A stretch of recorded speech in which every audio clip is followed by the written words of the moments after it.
Said he had been discharged a week earlier. I couldn't breathe. Discharged. I demanded to know who signed him out, but the nurse said it was his wife. That meant Carol. Why would she discharge him and then fake his death?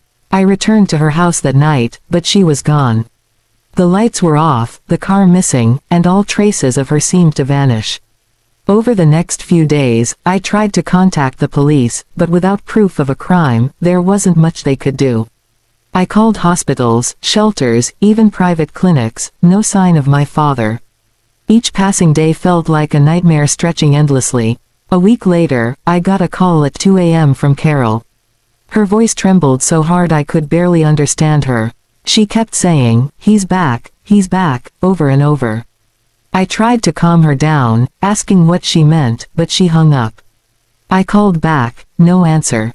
The next morning, I went to her house again. The front door was open. Inside, things were smashed, the lamp broken, the curtains torn, drawers emptied. On the dining table lay a single note, written in my father's handwriting. You shouldn't have trusted her. My blood ran cold. Neighbors told me they had seen Carol the previous night, running barefoot outside, screaming something about a man in the shadows. They assumed she was drunk or having a breakdown.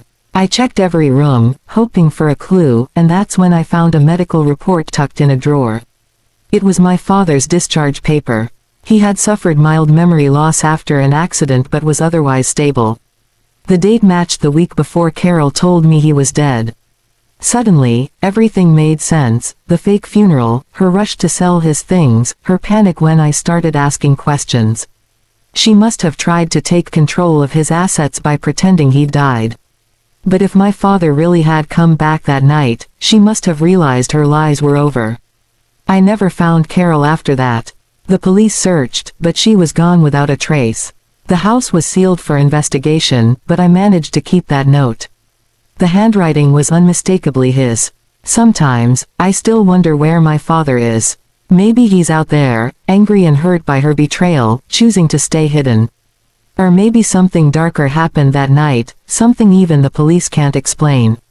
A week had passed since my stepmother lied about my father's funeral. I hadn't heard from her since the night I confronted her, and I couldn't stop thinking about that one chilling discovery, my father's note on her table, written in his own handwriting. You shouldn't have trusted her. Those 5 words looped in my mind like a curse. Every time I tried to convince myself he might still be alive somewhere, doubt crept in. Maybe I was holding on to false hope. Maybe it was all just madness. Then one night, my phone rang again. It was